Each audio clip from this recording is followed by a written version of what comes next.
महाराष्ट्राचा संयुक्त महाराष्ट्र झाल्यापासून विभक्तपणाची जाणीव जास्त वाढायला लागली आणि एकेकाळी मी नुसताच मराठी आहे म्हणून जे भागत असे ती सोय राहिली नाही. मराठी म्हणजे पुणेकर की मुंबईकर की नागपूरकर असा प्रश्न यायला लागला. त्यामुळे मराठी माणसाच्या पुढे स्वपरिचयाचा एक नवाच क्रायसिस निर्माण झाला. क्रायसिस. महाराष्ट्रामध्ये केवळ महाराष्ट्रीय म्हणून ओळखलं जाणं हे न ओळखण्यासारखंच आहे स्वतःलाही. महाराष्ट्रात खास व्यक्तिमत्व अशी म्हणजे तीन, एक म्हणजे मुंबईकर, पुणेकर किंवा नागपूरकर. तशी महाराष्ट्रात शेकडो गावं आहेत, पण ज्यांच्या पुढे कर जोडावे अशी तीनच खास स्थळं, पुणे, नागपूर आणि मुंबई. आता तुम्हाला मुंबईकर व्हायचंय का? मुंबईकर व्हायचं असेल तर प्रथम तुम्हाला मुंबईत जन्माला येणं अत्यंत आवश्यक आहे.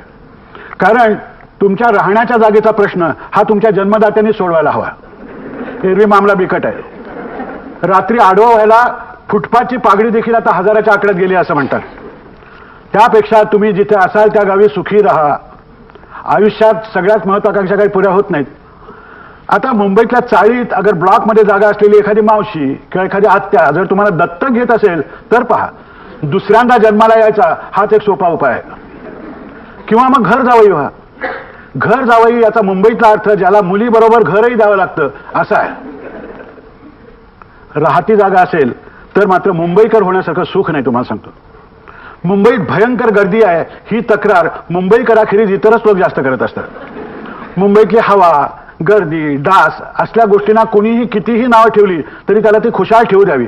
कारण मुंबईचा अभिमान बाळगलाच पाहिजे अशी काही अट नाही आहे. म्हणजे मुंबईकर व्हायला ही अट लागतच नाही. ती पुण्याला, तिथे अभिमान पाहिजे. उलट मुंबईला कोणी जर एक भिकार म्हणत असेल तर आपण 7 भिकार असं समज मोकळं. पाहुण्यांना चुकवायला हे धोरण अतिशय उपयुक्त पडतं. कारण इथे काय, बाहेरगावच्या पाहुण्यांना चुकवणे हे धोरण गनिमी काव्याने चालू ठेवावं लागतं. सुदैवाने मुंबई शहरामध्ये बारमाह रोगांच्या साथी चालू असतात. तशात मोर्चे, घोषणा, बंद याच्या राजकीय साथी सुद्धा असतात. प्रत्येक पक्षाला दरवर्षी आपापला बंद यशस्वी करून दाखवावाच लागतो. त्याला ते तरी काय करणार. तेव्हा पाहुणे येणार असले तर त्यांना येऊ नका असं कळू नका. अवश्य यावे. फक्त येताना कॉलरा, देवी व इन्फ्लुएन्झाची इंजेक्शने घेऊन यावे. गेल्या आठवड्यात 214 मृत्यू झाले पण त्याचे विशेष नाही. काविळीची साथ पुन्हा सुरू झाली आहे तरी अवश्य यावे. चिरंजीव बाळकुशास आशीर्वाद हेही त्याच्यामध्ये घालून ठेवा. इतकं असून सुद्धा काही चिवट नातलग पुन्हा येतातच नक्की करतात याचं. त्यांना स्टेशनवरून उतरून घेण्यास येत आहोत असं सांगून आणायला जाऊ नये.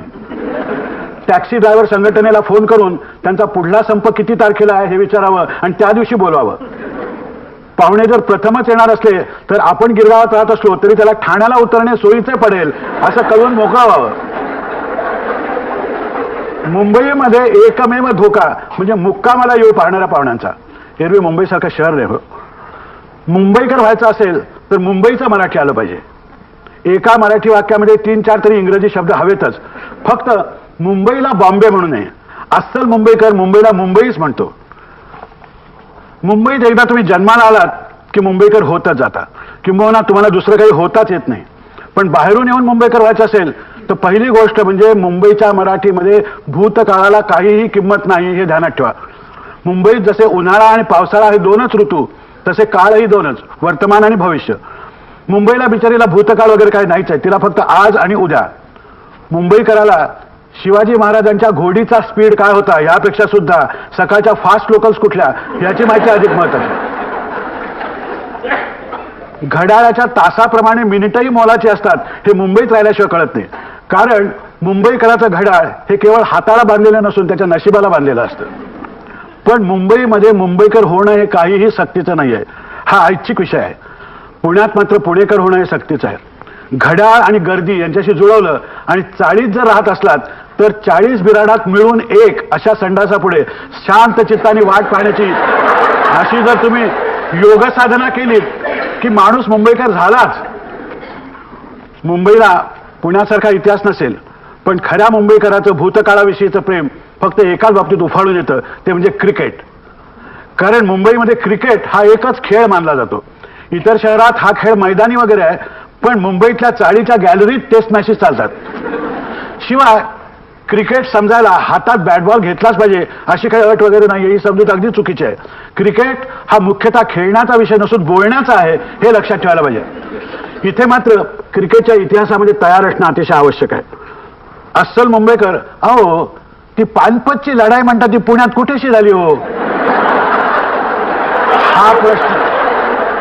हा प्रश्न विचारून एखाद्या अस्सल पुणेकराला पेपर आणेल, पण त्याला क्रिकेटचा इतिहास विचारा. एखाद्या पुणेकरांनी बाजीराव, सवाई माधवराव, त्रिंबकजी डेंगळे वगैरे नावं फेकावीत ना, तसे पी विठ्ठल, CK नायडू, विजय मर्चंट इथपासून नावं फेकत फेकत वाडेकर, सोलकर, गावस्कर इथपर्यंत हा म्हणता सगळेजण येऊन पोहोचतात. तेव्हा मुंबईकर व्हायचं असेल तर हर हर ती पेशवाई गेली आणि ब्रह्मविद्या गेली, ह्या थाटामध्ये हर हर त्या क्वाड्रँग्युलर्स गेल्या आणि क्रिकेट खल्लास झाला, हे वाक्य म्हणावं लागेल. अस्सल मुंबईकराचा आणि इंग्रजाचा खरा ऋणानुबंध होता. कारण मुंबईवरती मुसलमान किंवा मराठे यापैकी कोणाचंच राज्य नव्हतं. एक तर मुंबईच नव्हती, ती मुंबई झाली साहेब आल्यानंतर. त्यामुळे मुंबईचे पहिले आणि अखेरचे राजे हे इंग्रजच. टिळक, गांधी वगैरे मुंबई बाहेरच्या लोकांनी उगीच मुंबईकर आणि साहेब यांचे संबंध बिघडवले. अस्सल मुंबईकराला फोर्ट मधल्या जुन्या इमारती पाहून साहेबाच्या आठवणीने असे भडभडून येतं, काय साहेब होतात. मुंबई ही मुंबईला मुंबई म्हणणाऱ्यांचीच मुंबई बाहेरून आलेल्या मराठी लोकांनी मुंबईची मराठी भाषा बिघडवली. अहो चाय पिली असं म्हणायच्या ऐवजी चहा घेतला म्हणायला लागले. काय तात्पर्य, पेशवे आणि टांगे गेले तरी पुण्याचं पुणेरी पण सुटलं नाही, पण मुंबईची ट्राम गेली आणि अस्सल मुंबईकर अगदी हरवला. साली निदान साली ती 6 नंबरची ट्राम तरी ठेवायला पाहिजे होती. ह्या उद्गारामागचा जो काही कळवळा आहे ना, तो नव्या मुंबईकराला कळणार नाही. आता तुम्हाला पुणेकर व्हायचं आहे का? जरूर व्हा, आमचं काही म्हणणं नाही. पण मुख्य सल्ला असा की पुन्हा विचार करा. अगदी आग्रहच असेल तर मात्र कंबर कसून तयारी केली पाहिजे. आणि एकदा तयारी झाली की मग त्याच्यासारखी मजा नाही. तुम्हाला सांगतो, पहिली गोष्ट म्हणजे कसलाही न्यूनगंड बाळगू नका आणि प्रत्येक बाबतीमध्ये मतभेद व्यक्त करायला शिका. म्हणजे आपण कोण आहोत, आपला शैक्षणिक दर्जा काय, एकूण कर्तृत्व काय, याचा अजिबात विचार न करता मत ठोकून द्यायचं. विषय कुठलाही असो. म्हणजे आता अमेरिकेची आर्थिक घडी नीट बसवण्याचा खरा मार्ग कोणता, या विषयावरती आपण स्वतः पुणे महानगरपालिकेत उंदीर मारायच्या विभागात आहोत नोकरीला, हे विसरून मत ठणकावता आलं पाहिजे. अमेरिकेची आर्थिक आघाडी ठोका. दिवसातून एकदा तरी पूर्वीचं पुणे राहिलं नाही, पूर्वीचं पुणे राहिलं नाही हे म्हणायलाच पाहिजे. हे वाक्य म्हणायला वयाची अट नाही. इथे म्हणजे 10 वर्षाचा मुलगा सुद्धा 40शीच्या अनुभवाचं गाठोडा असल्यासारखं ते 4 चौकापुढे उघडत असतो. त्यामुळे त्याला आमच्या वेळी हे असलं नव्हतं, हे वाक्य कॉलेज, कचेरी, ओंकारेश्वर, पेन्शनर मारुतीची टेकडी, मंडई आणि शिशुविहार कुठेही ऐकायला मिळेल. आमच्या वेळी तसं नव्हतं. मराठी भाषेच्या अनेक बोली आहेत, त्यात शुद्ध मराठी या नावाची एक पुणेरी बोली आहे. आता ह्या बोलीमध्ये व्यासपीठावरची पुणेरी, घरातली पुणेरी, दुकानदाराची पुणेरी यातला फरक नीट समजावून घ्यायला पाहिजे. आता खाजगी पुणेरी बोलीभाषा आणि जाहीर बोलीभाषा यातल्या फरकाचं एक उदाहरण पहा. अशी कल्पना करा की कोणीतरी एक प्राध्यापक भांबुर्डेकर हे प्राध्यापक येरकुंडकराबद्दल स्वतःच्या घरी बोलतायत. बोंबला, या येरकुंडवार शास्त्राचा सत्कार, याला येरकुंडकराचा सत्कार म्हणजे कमाल झाली. वाचक जोड्याने मारायला हवा याला. ऋग्वेदाचं भाषांतर म्हणे, कमाल आहे. अहो ऋग्वेदाचा बट्ट्या बोळ आणि ह्यांना चायला सरकारी अनुदान 50-50 हजार रुपये. पुणेरी मराठीतून संताप व्यक्त करायला दुसऱ्याला मिळालेले पैसे हा एक भाषिक वैशिष्ट्याचा नमुना म्हणून ओढा ओढा लेको पैसे, करा चैन, खा रोज शिकरण खा, मटार उसळ खा. अगदी चैनीची परमावधी पुणेरी मराठी तिथेच संपते, शिकरण, मटार उसळ वगैरे. अहो अहो चक्क 20-20 रुपये मिळवले, हे वाक्य 20-20 लाख मिळवले असल्या आयटीत उच्चारावं. आणि ह्यांचा म्हणजे सत्कार करा, ह्यांना श्रीफल द्या. पुणेरी मराठीत नारळाला श्रीफल म्हणतात आणि चादरीला महावस्त्र. आता ह्याच खाजगी पुणेरी बोलीचं जाहीर बोली भाषेतलं रूपांतर पहा. हाच प्राध्यापक, ह्याच गुरुवर्य येरकुंडकरांचा सत्कार. गुरुवर्य येरकुंडकरांचा सत्कार म्हणजे साक्षात विद्वत्तेच्या सूर्याचा सत्कार. मित्र हो, आजचा दिवस पुणे महानगराच्या सांस्कृतिक इतिहासात सुवर्णाक्षराने लिहून ठेवण्यासारखा आहे. हे माझे गुरु म्हणजे मी त्यांना गुरुच मानत आलो आहे, ते मला शिष्य मानतात की नाही हे मला ठाऊक नाही. इथे हशा सार्वजनिक पुणेरी मराठीमध्ये व्यासपीठावरच्या वक्त्यांनी तिसऱ्या वाक्यात जर हशा मिळवला नाही तर तो फाऊल धरतात. तेव्हा होतकरू पुणेकरांनी जाहीर पुणेरी बोलीचा अभ्यास करताना हे नीट लक्षात ठेवायला पाहिजे. आता एका परीने तसा मी त्यांचा शिष्य आहे, कारण ते म्युन्सिपाल्टीच्या शाळेत शिक्षक असताना मी पहिल्या इयत्तेत त्यांचा विद्यार्थी होतो. म्हणजे येरकुणकर प्रोफेसर हा एकेकाळी म्युन्सिपाल्टी शाळा मास्टर होता हे जाता जाता भ्रमित करून जायचं. त्यांचे तीर्थरूप हे सरदार पंचपात्रीकरांच्या वाड्यातील आहार विभागात सेवक होते, म्हणजे तिकडे वाड्यावर स्वयंपाकी होते हे सांगून लगेच असो. अत्यंत दारिद्र्यात बालपण घालवल्यानंतर आता अरण्येश्वर कॉलनीतल्या आपल्या प्रशस्त बंगल्यात राहताना प्राध्यापक येरकुणकरांना किती धन्यता वाटत असेल. म्हणजे विद्वत्तेच्या नावावर पैसा कसा उडला बघा, हे आलं त्याच्यामध्ये. प्राध्यापक येरकुणकर आणि आपले शिक्षण मंत्री एकाच शाळेत शिकत असल्यापासूनचे स्नेही आहेत. म्हणजे वशिला कसा लागला. सार्वजनिक पुणेकर व्हायचं असेल तर जाहीर पुणेरी मराठीचा खूप बारकाईने अभ्यास करावा लागेल. आता दैनंदिन व्यावहारिक पुणेरी शुद्ध मराठी बोलीला मात्र अनेक पैलू आहेत. त्यामुळे रोजच्या व्यवहारात देखील ही बोली वापरताना वाक्यरचनेकडे नीट लक्ष द्यायला हवं. आता हेच बघा ना, टेलिफोन रिसिव्हर उचलल्यानंतर हॅलो हॅलो असं म्हणावं हा जगाने मान्य केलेला शिष्टाचार आहे ना. पण पुणेरी शुद्ध मराठीमध्ये हॅलो याच्याऐवजी दुपारच्या झोपेतून जाग केल्यावर आवाजाला एक नैसर्गिक जो तुसडेपणा येत असतो तो आणून हॅलो म्हणण्याच्या ऐवजी कोण आहे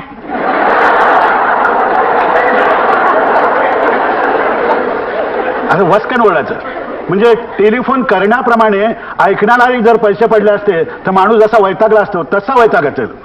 मग तिकडून विचारतो कोणीतरी जरा प्लीज गोखल्यांना बोलवता का, असं विचारलं की पुण्याबाहेरचे तुम्ही आहात हे पुणेरी पोर देखील ओळखेल. त्याच्याऐवजी गोखल्यांना बोलवा असा इथून हुकूम सोडायचा.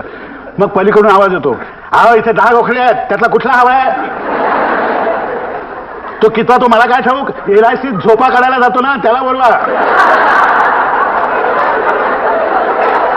मग इकडून आवाज ऐकवतो, अरे गणू इथे फोनवर तुझ्यासाठी कोणतरी पेटलाय रे. यायला या गण्याच्या दिवसाला 100 फोन हे सुद्धा आपल्याला ऐकू येतं. पुणेकर व्हायला कसल्या तरी गोष्टीचा जाज्वल्य अभिमान हवा, नुसता नाही जाज्वल्य अभिमान. तो शिवछत्रपती किंवा लोकमान्य टिळक यांचाच असला पाहिजे असं मुळीच नाहीये. म्हणजे आपल्या आळीचा गणपती विसर्जनाच्या दिवशी रांकेत कितवा जावा इथपासून पुणेरी गावरान शेंग यापर्यंत कुठल्याही गोष्टीचा असला तरी चालेल, पण जाज्वल्य अभिमान पाहिजे. तर मतभेद व्यक्त करायला त्या जाज्वल्य अभिमानाची फार मदत होते. म्हणजे मग टिळक पुण्यतिथीच्या दिवशी आगरकरांच्या विषयीचा जाज्वल्य अभिमान, क्रिकेटच्या टेस्ट मॅचच्या वेळेला देशी खेळांचा जाज्वल्य अभिमान, अशी त्या अभिमानांची चांगली वाटणी करता येते आपल्याला. आपला मतभेद केवळ खाजगीमध्ये व्यक्त करून पुण्याचं संपूर्ण नागरिकत्व कधीही मिळत नाही. अधूनमधून वाचकांच्या पत्रव्यवहारामध्ये एक पत्र पाठवावं लागतं. त्यासाठी पत्रलेखनाची स्वतंत्र शैली कमवायची हे अतिशय आवश्यक आहे. पुणेकर होण्यासाठी सायकल चालवणं ही क्रिया एक खास कला म्हणून शिकायला हवी. सायकलवर बसता येणं म्हणजे पुण्यात सायकल चालवता येणं हे नाही. चालवणं हे क्रियापद इथे हत्यार चालवणं किंवा चळवळ चालवणं अशा अर्थाने वापरलं पाहिजे. सायकलचा मुख्य उपयोग वाहन म्हणून न करता वाहत्या रस्त्यात मध्यभागी कोंडाळा करून गप्पा मारताना टेकायची सोय म्हणून करायला हवी. यातूनच पोलिसांना वाहतूक नियंत्रणाचं शिक्षण मिळतं. त्याचप्रमाणे पाहुणे नामक गनिम असतात, त्यांना वाड्यामध्ये सहजासहजी एकदम प्रवेश मिळू नये यासाठी मुख्य प्रवेशद्वारामध्ये सायकलिंगची बॅरिकेड रस्ता यायला हवी. त्या ढिगाऱ्यातून नेमकी आपली सायकल बाहेर काढता यायला हवी. सायकल हे एकट्याने बसून जायचं वाहन आहे हे विसरायला हवं. किमान 3घांच्या संख्येने रस्त्याच्या मधून गप्पा मारत मारत जाता आलं पाहिजे. नजर समोर न ठेवता फुटपाथावर चालता बोलता जी प्रेक्षणीय स्थळांच्या तिथे येणं जाणं चालू असतं असं पाहिजे. ते तसं सायकलला घंटी दिवा ब्रेक वगैरे असणं हे म्हणजे भ्याडपणाचं लक्षण आहे. अशा रीतीने पुणेकर होण्यातल्या प्रथमा द्वितीया वगैरे परीक्षा उत्तीर्ण होत होत सार्वजनिक पुणेकर होण्याची पहिली पायरी म्हणजे कुठल्या तरी संस्थेच्या कार्यकारी मंडळामध्ये तिथे शिरायची धडपड चालू ठेवायची. उगीच काहीतरी श्रीमंत दुसरे बाजीराव साहेब यांचे शुद्ध लेखन किंवा बाजरीवरील कीड असल्या फालतू व्याख्यानांना जाऊन सुद्धा हजेरी लावायची आणि व्याख्यानानंतर त्या व्याख्यात्याला भेटून या विषयावरती एकदा आपल्याशी चर्चा करायची आहे असं चार चौघात म्हणून टाकलं. हा म्हणता आपण खाजगी पुणेकरातून सार्वजनिक पुणेकर होऊन जाल. आता पुण्यात राहून दुकान वगैरे चालवायची इच्छा असेल तर पुणेरी मराठी बोलीचा म्हणजे फारच अभ्यास वाढवावा लागेल, तरच किमान शब्दामध्ये गिरायकाचा कमाल अपमान करता येईल. ती भाषा आली पाहिजे. कारण पुण्यात दुकान चालवणे हे सायकल चालवणे या अर्थी चालवणे आहे. दुकानदारांनी गिरायकावर सत्ता चालवायची असते. दुकानात सर्वात दुर्लक्ष करण्यासारखी वस्तू म्हणजे गिराईक, हे सूत्र आहे इथलं. त्यामुळे खास त्या ढंगाचं दुकान हे 7-8 वर्ष चालतं. पुढे ते सिंध्याबिंद्याला विकावं, जागेच्या पागडीमध्ये उर्वरित आयुष्याची सोय होते आणि आपण महाराष्ट्र व्यापारात मागे का याचं भाषण करायला मोकळे. थोडक्यात म्हणजे पुणेकर व्हायचं असेल तर म्हातारपणाच्या सत्काराच्या दिशेने वाटचाल करायचं धोरण सांभाळावं लागतं. आता तुम्हाला नागपूरकर व्हायचंय का, ही तुमची महत्वाकांक्षा पार पाडणं अत्यंत सोपं आहे. त्यासाठी एकच अट म्हणजे तुम्ही नागपुरात राहून चालणार नाही. खरा नागपूरकर हा नागपुरात नागपुरी खाक्या दाखवूच शकत नाही, कारण तिथे सगळेच खाक्या दाखवायलाच उत्सुक. तर याचा खाक्या कोण बघणार. तर पुण्या मुंबईत राहिलात तरच नागपुरी खाक्या दाखवणं शक्य आहे. आपण नागपुरी आहोत एवढं नुसतं ऐकवेच राहायचं, बस हेच मुख्य काम. मग ज्या कुठल्या गावी राहत असाल त्याच्या तुलनेने नागपूर प्रशस्ती चालू ठेवायची. पानामध्ये कितीही अस्सल तूप पडलेलं असलं तरी वऱ्हाडी तूप या विषयावरती बोलावं.